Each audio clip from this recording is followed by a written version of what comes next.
오늘도 새벽 예배를 드리게 하신 하나님께 감사와 찬송과 영광을 올려드립니다.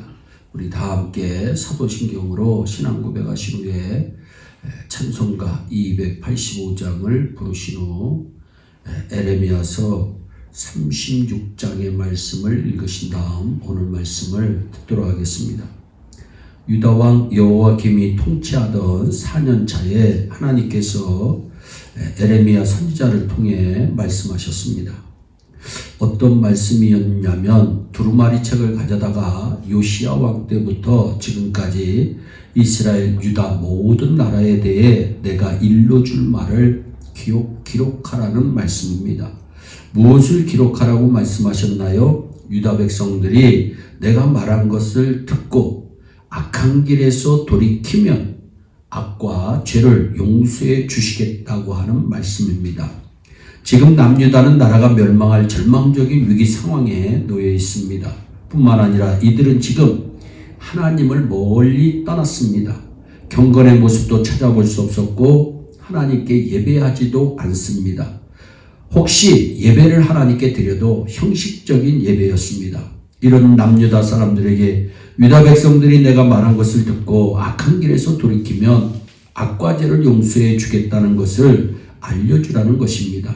그런데 하나님을 떠나 있고 말씀과는 동떨어진 삶을 살면 하나님의 말씀이 떨어져도 속 위에 경일기가 됩니다.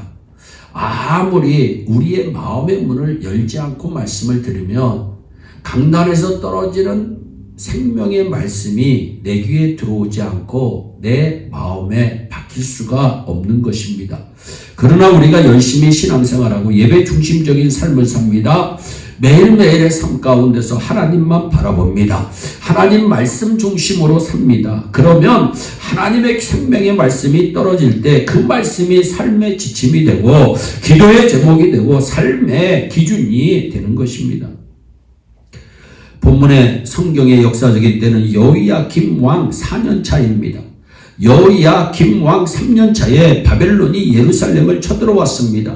이때 잡혀간 선지자가 우리가 잘 알고 있는 다니엘이라고 하는 선지자입니다. 이제 유다는 바람 앞에 촛불과 같은 풍전등화의 위기적인 상황입니다. 그럼에도 불구하고 이들은 하나님을 섬기지 않았습니다. 그들은 하나님과 멀리 떠나 있었고 하나님 말씀도 외면하며 하나님께서 보내신 선지자의 외침을 한갓 농담으로 듣습니다. 심지어 유다왕 여호야김은 하나님 말씀이 적혀있던 두루마리 성경을 불태워버리고 선지자 에레미야를 감옥에 가두어 버릴 정도로 하나님을 무시하고 말씀을 무시했던 시대가 지금 여호야김 4년이었습니다. 당시 이스라엘은 정치적 군사적 위기에 처해 있었고 영적으로도 질서가 무너져 버린 그런 시대였습니다. 이때 하나님께서 선지자 에레미야를 통해 말씀합니다. 너는 두루마리 책을 가져다가 내가 말하는 것을 기록하라. 그리고 그 말들을 백성들에게 외쳐라. 회개하라. 돌이켜라. 악과 죄에서 떠나라는 것입니다. 지금 이스라엘은 전쟁의 위기에 있고 삶에 심각한 어려움이 있는데 하나님은 그 어려움에 대한 해결책을 주시는 것이 아니라 말씀을 들어라. 말씀으로 돌아와라. 이렇게 말씀하시니 누가 그 말씀에 집중할 수 있겠습니까? 말씀 전하는 선지자에게 돌을 던지고 분노하며 침을 뱉습니다. 우리 주변에도 이런 일이 있습니다. 어떤 분은 큰 문제 때문에 예배는 드리지만 가슴이 답답하고 뭔가 풀리지 않아 괴로운 마음으로 예배 드리는 분이 있을 것입니다. 돈 들어갈 때는 많고 돈은 없고 하루하루 사는 것이 얼음판을 걷는 것과 같은데 말씀이 들리지 않는 것이 어쩌면 당연할 것입니다. 이런 걱정 저런 걱정 삶의 터전으로 가면 이렇게 시달리고 저렇게 시달리는데 말씀이 은혜가 될 수가 없습니다. 그 당시 이스라엘 백성들의 삶이 그랬습니다. 에레미야 선지자가 말씀을 선포할 때 그들은 듣지 않았습니다. 도리어 화를 냈습니다. 분노했습니다. 말씀을 외치는 선지자를 향해 돌을 던지기까지 했습니다. 그리고 이렇게 말합니다. 지금 우리가 죽느냐 사느냐 이런 심각한 상황인데 우리가 한가하게 말씀만 들을 때냐? 말씀이 우리의 고민을 해결해 주겠냐? 말씀이 우리의 위기를 해결해 주겠냐? 그러면서 그들은 도리어 무서운 일을 자행하는데 두루마리 성경, 하나님의 말씀의 책을 태워버립니다. 그리고 에레미야 선지자를 감옥에 쳐넣습니다. 사랑하는 여러분, 우리가 지금 우리 앞에 놓여있는 삶의 고통의 문제 때문에 하나님의 말씀이 들려지지 않고 오히려 내게 부딪힘으로 다가오지는 않습니까? 오히려 나도 모르게 그 말씀에 등을 돌리고 살지는 않습니까? 그러나 여러분, 그래도 우리는 한 가지는 기억해야 됩니다. 하나님은 지금도 여러분을 사랑하신다는 사실입니다. 그렇습니다. 하나님은 여러분을 사랑하십니다. 하나님은 이스라엘을 사랑하고, 하나님은 우리 예일교회를 사랑하고, 하나님은 우리 한국과 미국을 사랑하십니다. 그 사랑하시는 하나님께서 우리에게 말씀을 들으라, 말씀으로 돌아오라고 그렇게 말씀하고 있는 것입니다. 북이스라엘은 멸망했습니다. 그들이 왜 멸망했나요? 그들은 군사력이 부족해서 멸망한 것이 아닙니다. 무기가 없어서 멸망한 것이 아닙니다. 그들이 멸망할 수밖에 없었던 이유 한 가지는 그들이 하나님의 말씀을 거역했고 하나님의 말씀을 외면하고 하나님의 말씀에서 떠났기 때문입니다.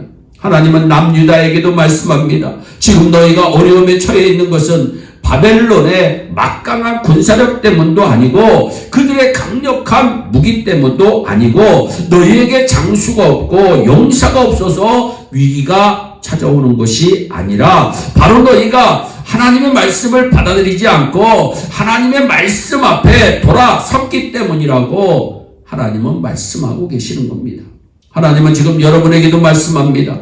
우리가 지금 공고하고 피곤하고 힘들고 어려운 것은 말씀을 받아들이지 않고 말씀 앞에 바로 서지 않았기 때문이라는 것입니다.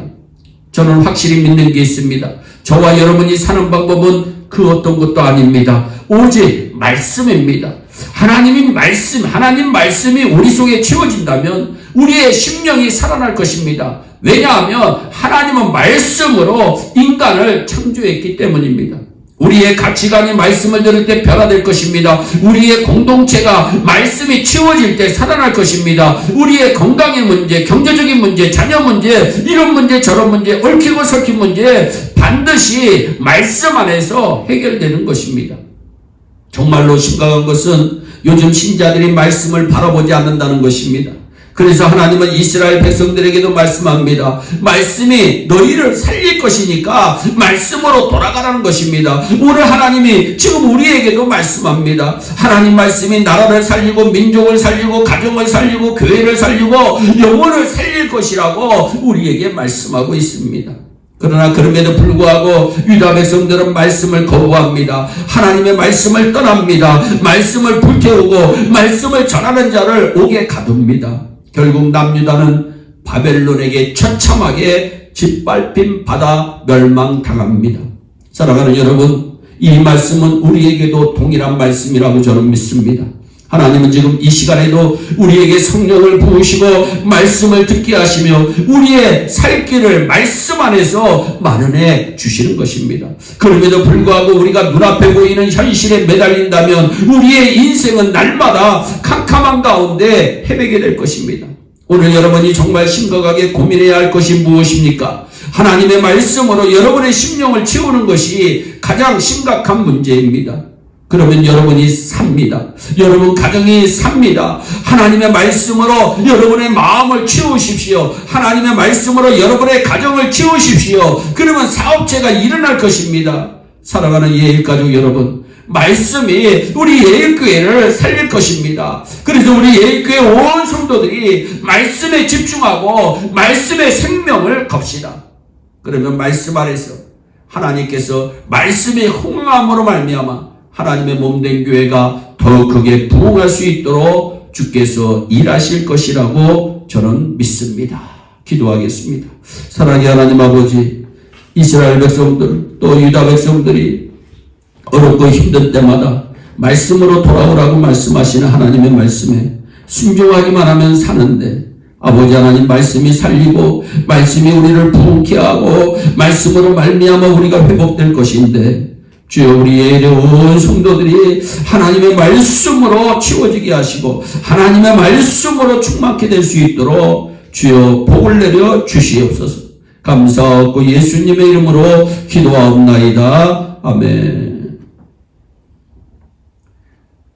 다 함께 주기도문으로 예배를 마치시고 오늘도 주 안에서 승리하는 복된 하루 되시기를 바랍니다. 감사합니다.